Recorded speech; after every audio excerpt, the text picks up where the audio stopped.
All right, so what are we doing here in this example?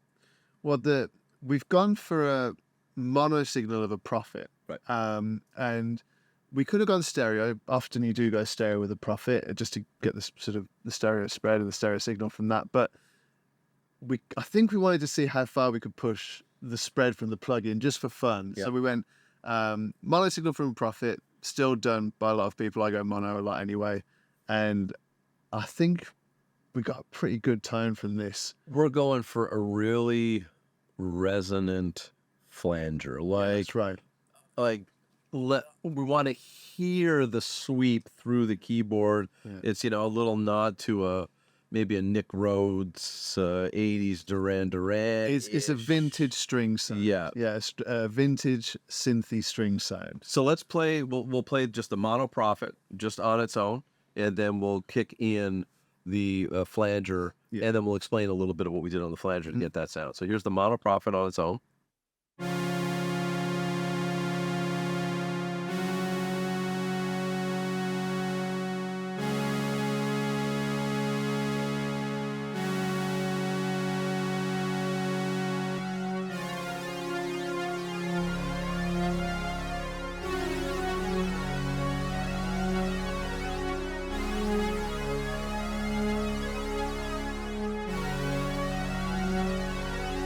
Now that's pretty aggressive. It's very aggressive. But what's really, it's funny how this style of effects has come back into fashion with these kind of synths. Like these synths are used all over pop music at the moment.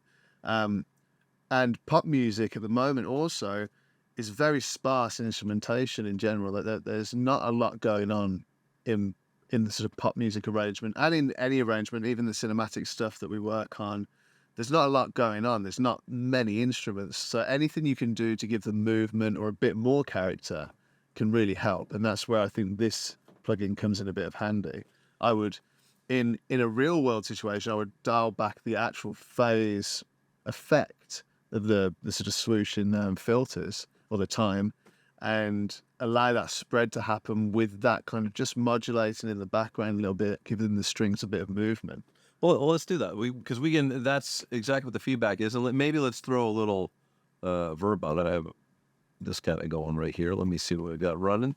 We'll dial the feedback back a little bit and soften it up, and let's start at 0, so people can hear just what that resonant feedback, or the effect that the resonant feedback has on that swirly sort of sound for this.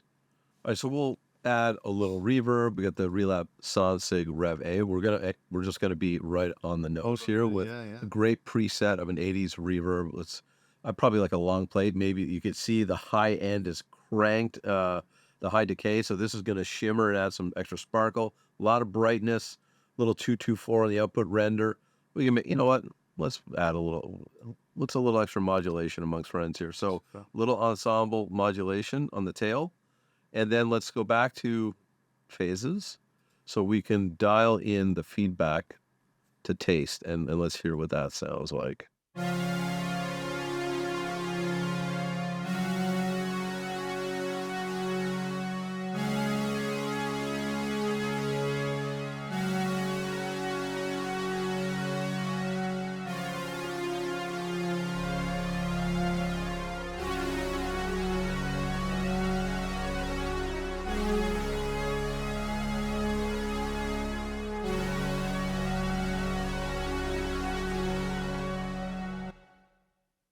It becomes such a useful tool even with the feedback on 0. Exactly. You still got the sweep going. It's just not as pronounced. So you could, and also it just sounds so epic with all the verb on there too. But it's like just the dial, that one knob can take it from something subtle to something pretty heavy-handed really quickly.